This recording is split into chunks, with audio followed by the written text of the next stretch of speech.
हाँ, good evening बच्चों। आज मैं आपको वर्कशीट 48 क्लास 9th और डेट 23 अक्टूबर इसके बारे में डिस्कस करूँगी। वर्कशीट 48 आंकड़ों का संग्रह बहुत ही अच्छा और इंटरेस्टिंग टॉपिक है। ठीक है बच्चों, और इसके बारे में हम डिस्कस करेंगे। बच्चों, आपने अपनी कक्षा में अपने शिक्षक को रजिस्टर पर प्रतिदिन विद्यार्थियों की उपस्थिति अंकित करते या प्रत्येक टेस्ट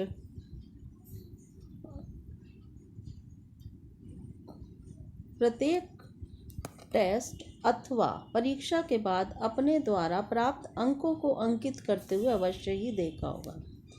बच्चों, आप क्लास में पढ़ते हो तो रजिस्टर में हम अटेंडेंस लेते हैं। उपस्थिति अंकित करना मतलब अटेंडेंस लेना।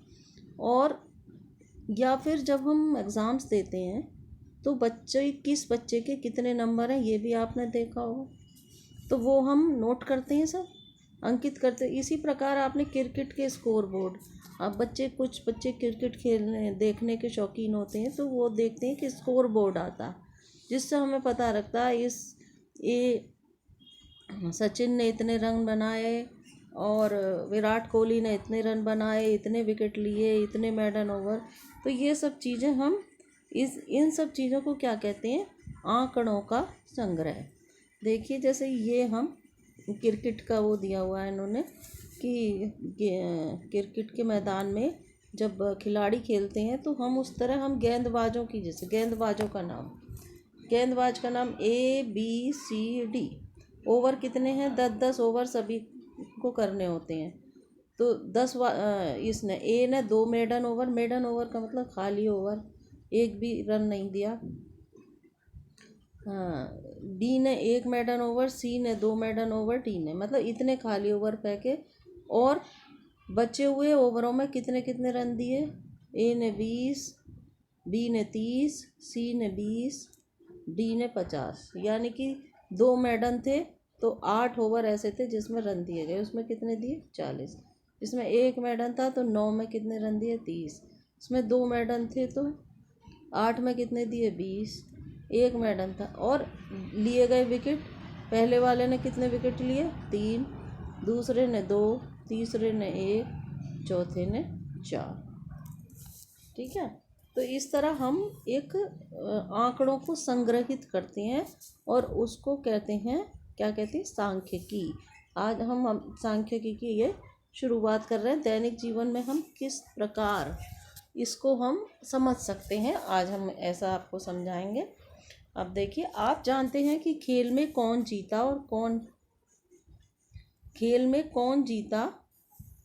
और कौन हारा।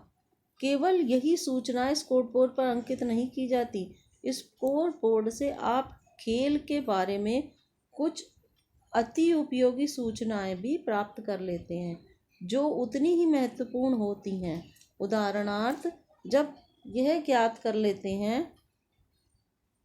कर सकते हैं कि सबसे अधिक बनाने वाले खिलाड़ी ने कितना समय लिया और कितनी गेंदों का सामना किया।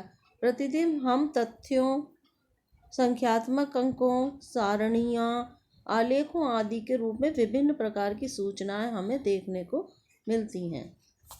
तो ये सब सूचनाएं कहीं भी इकट्ठी करनी, इसको क्या कहते हैं? सांख्यिकी या डाटा कलेक्शन। एक निश्चित उद्देश्य से एकत्र किए गए इन तथ्यों या अंकों को, जो संख्यात्मक या अन्य रूप में भी हो सकते हैं, आंकड़े कहा जाता है। डेटास कहा जाता है। अर्थात आंकड़े संख्याओं के वे संग्रह हैं जो कुछ सूचनाएं देने के लिए एकत्रित किए जाते हैं। तो आंकड़े क्या है? संख्याओं का संग्रह है। आंकड़े क्या है? संख्याओं का वे संग्रह है जिनसे हमें कुछ सूचनाएं प्राप्त होती हैं या सूचनाओं देने के लिए एकत्रित किए जाते हैं। ठीक है, तो आंकड़े हमें पता लग गए। अब हम देखते हैं जिन्हें आंकड़े कहते हैं। अर्थ: पूर्ण सूचनाएं उपलब्ध करने से संबंधित अध्ययन गणित की जिस शाखा में किया जाता है उसे क्या कहते हैं? सांख्यिकी कहा जाता है। उसे क्या कहा जाता है? सांख्यिकी कहा जाता है। तो ये जो अध्ययन गणित की जो एक वो है, एक शाखा, इसको क्या कहते हैं, सांख्यिकी, जिसमें हम डाटास के बारे में अध्ययन करते हैं। अपने दैनिक जीवन में आपने संख्याओं, आकृतियों, नाम इत्यादि से संबंधित अनेक प्रकार की सारणियाँ देखी होंगी।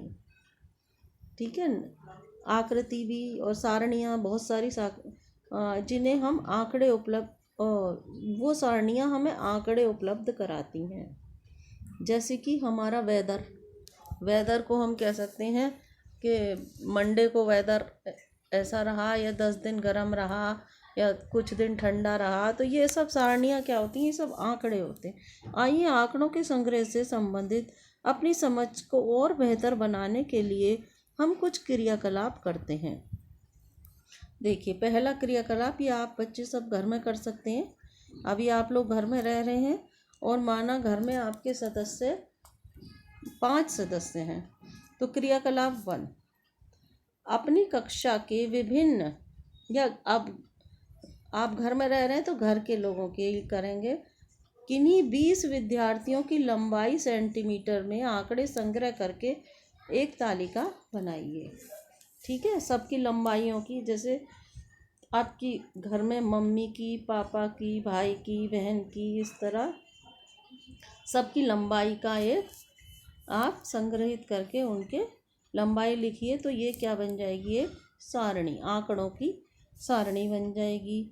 इसी तरह क्रियाकलाप 2, और जब आप क्लास में आए तो 20 विद्यार्थियों की ले सकते हैं, और 20 विद्यार्थियों में कुछों की एक सी भी होंगी हाइट, कुछों की अलग भी होंगी। ठीक है, तो अब आप क्रियाकलाप 2, आप ऑनलाइन कक्षा में प्रत्येक एक सप्ताह में अनुपस्थित रहे विद्यार्थियों की संख्या के आंकड़े संग्रह करके एक तालिका बना सकते हैं। तो हम वीकली हम मंगाते हैं बच्चों से, है ना, हम वीकली अपनी अटेंडेंस मेंटेन करते हैं कि जिस दिन हमारी वर्कशीट आई उस दिन कितने बच्चों ने दी, तो इस तरह, और कितनों ने नहीं दी, तो अनुपस्थित कितने रहे। जैसे कि मंडे में वर्कशीट आई और उसमें कितने बच्चों ने वर्कशीट करके नहीं दी, तो वो एब्सेंट वाले इसमें आएंगे। जैसे आपकी क्लास में 50 बच्चे हैं और 25 ने नहीं करके दी, तो 25 नहीं वाले और मंडे। फिर अगली वर्कशीट आ रही है वेडनेसडे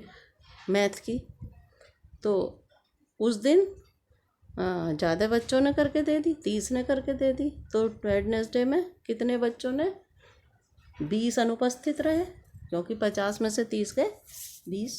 ठीक है, तो इस तरह हम अपने आंकड़े संग्रह करके हम तालिका बना सकते हैं।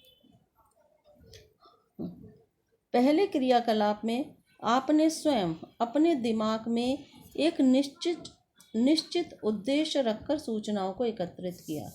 मतलब निश्चित कि हमें लंबाई नापनी है और हमें पता है ये खड़ा है, हम इसकी लंबाई ऐसे ही नाप लेंगे।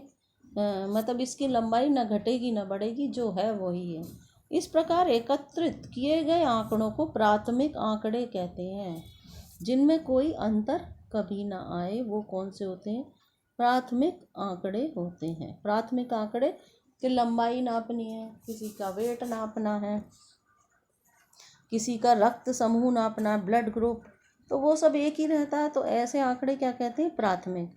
दूसरे क्रियाकलाप में हम यह सूचना अपने विद्यालयों में उपलब्ध रिकॉर्ड, मतलब हमारे पास जो उपलब्ध रिकॉर्ड होगा उसी से हम बताएंगे कितने बच्चों ने, या फिर हम मॉनिटर को कह देते हैं बेटा आप नोट कर लो कितने बच्चों ने वर्कशीट करके दी या नहीं दी। तो आपको उससे लेना पड़ेगा, तब आपको सूचनाएं एकत्रित करनी पड़ेंगी। तो ऐसे डाटा को क्या कहते हैं, सेकेंडरी डाटा या गौण आंकड़े कहते हैं।